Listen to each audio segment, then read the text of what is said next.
Assalamualaikum warahmatullahi wabarakatuh. Salam sejahtera bagi kita semua. Saya Mirza Ratriadi. Kali ini dalam tutorial bahasa pemrograman C++. Di kesempatan kali ini saya akan membahas mengenai recursion atau pengulangan. Jadi kita akan belajar yang namanya recursion, yaitu sebuah fungsi yang sifatnya pengulangan, atau lebih tepatnya dia fungsi yang memanggil diri dia sendiri, yang bisa dipanggil. Jadi sebuah fungsi itu sebenarnya bisa memanggil diri dia sendiri secara berulang-ulang. Jadi disebut recursion atau fungsi yang sifatnya pengulangan.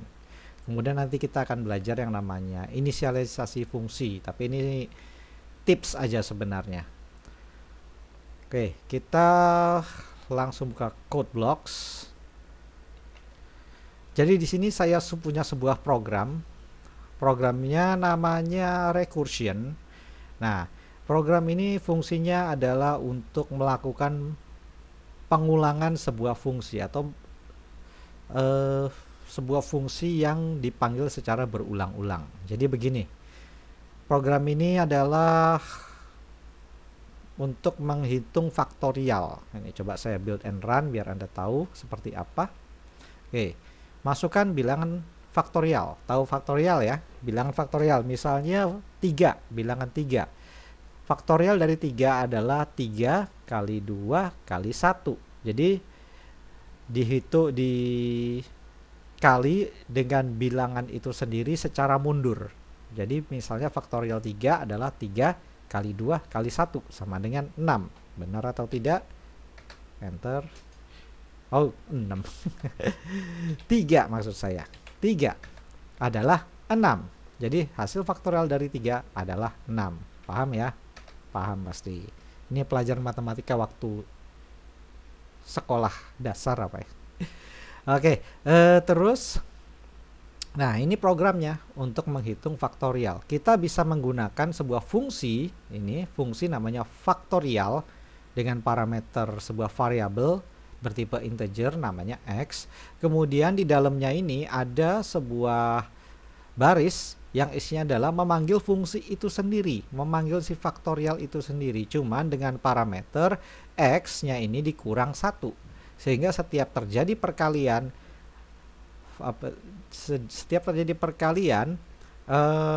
parameter x ini akan selalu dikurangi 1.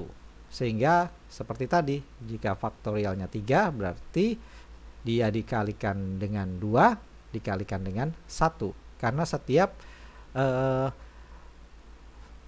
parameter x ini masuk ke dalam, dipanggil lagi di sini, dia selalu dikurang 1 secara berulang-ulang.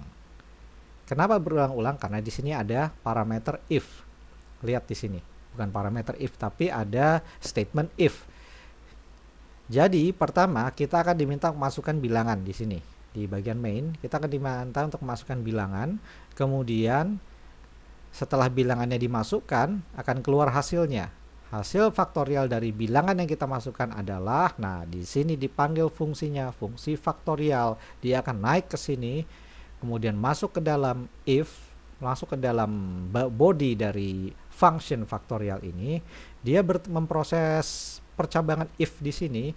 Jika parameter yang dimasukkan ini sama dengan 1, maka return 1.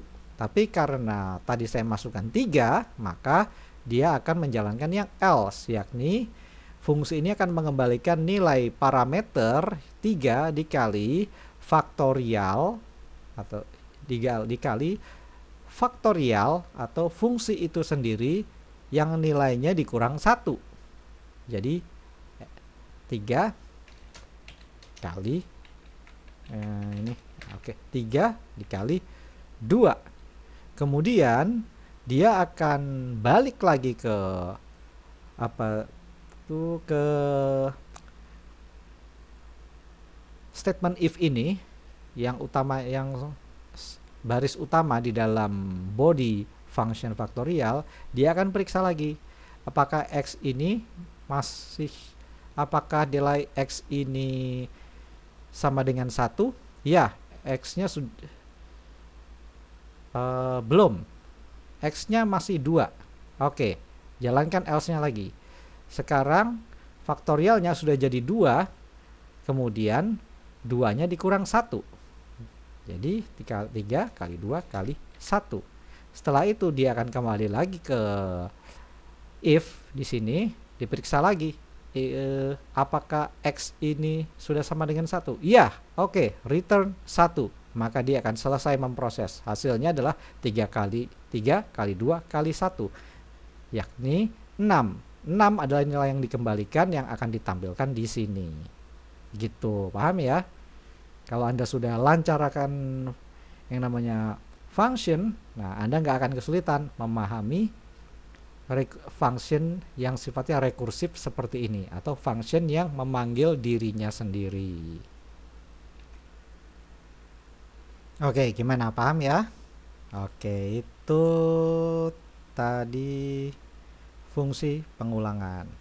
Sekarang kita akan belajar yang namanya inisialisasi fungsi. Ini sebenarnya harusnya saya bahas waktu belajar function, tapi saya masukkan ke sini aja karena ini sekedar tips aja. Oke, jadi begini, inisialisasi fungsi itu artinya kita akan mengumumkan bahwa ada fungsi yang nantinya akan dipanggil. Jadi begini, misalnya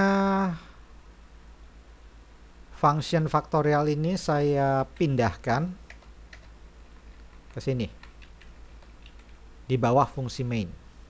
Oke, terus saya coba build and run. Nah, terjadi error di balik 10.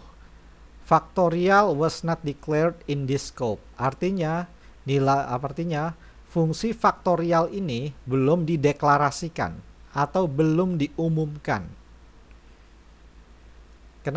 Jadi yang namanya compiler ini membaca dari atas ke bawah.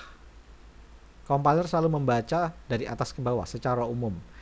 Kemudian karena waktu si compiler di balik 10 ini memanggil fungsi faktorial bilangan, dia belum kenal. Kenapa belum kenal? Karena dia belum baca yang di bawah sini. Dia belum tahu apakah ada fungsi faktorial atau enggak.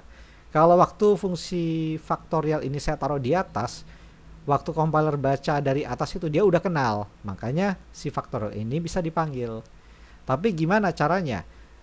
Misalnya Anda punya banyak fungsi, tapi Anda pengen secara tampilan di kode Anda, fungsi main ini ditaruh di fungsi paling atas.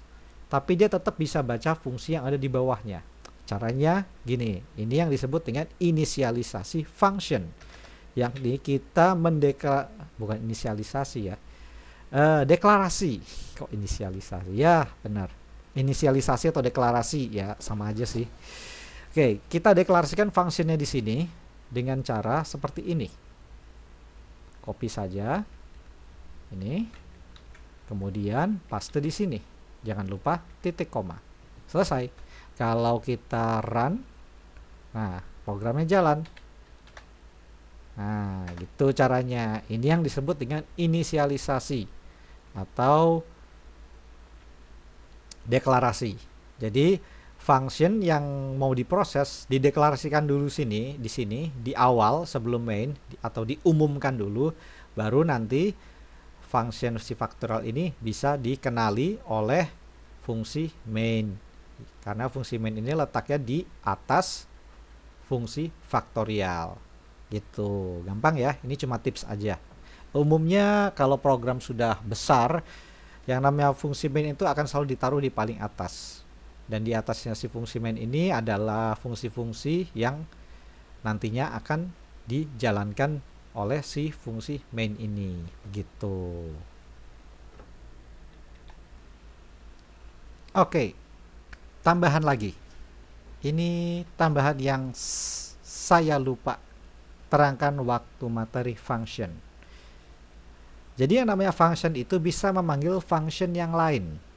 Bisa sebenarnya. Jadi tidak hanya memanggil diri sendiri, dia juga bisa memanggil function yang lain. Karena yang namanya function itu sifatnya public sebenarnya. Nama function itu sifatnya public, bisa dikenal selama awalnya itu diinisialisasi. Contoh begini, saya punya sebuah program sederhana. Jadi ini saya turunkan sedikit. Namespace-nya nggak kelihatan, nggak apa-apa ya. Oke, begini. Perhatikan. Jadi di awalnya dia akan menginisialisasi fungsi pertama. Jadi saya punya dua fungsi, fungsi pertama dan fungsi kedua. Fungsi pertama diinisialisasi, begitu juga fungsi kedua. Nah, pada saat main dijalankan, si main sebuah function, jadi function main ini bisa memanggil function yang lain. Dan begitu juga function yang selain main ini bisa memanggil function yang lain juga. Contoh gini, function pertama dipanggil oleh function main. Function pertama dijalankan, kemudian si function pertama ini akan mencetak sebuah kalimat ini fungsi ke-1. Tapi dia akan menjalankan fungsi kedua. Fungsinya di luar function pertama ini. Jadi skala function kedua ini dipanggil, dia akan loncat manggil si function kedua yang isinya mencetak kalimat ini fungsi kedua. Coba kita jalankan. Oke, ya beginilah hasilnya, beginilah tampilannya.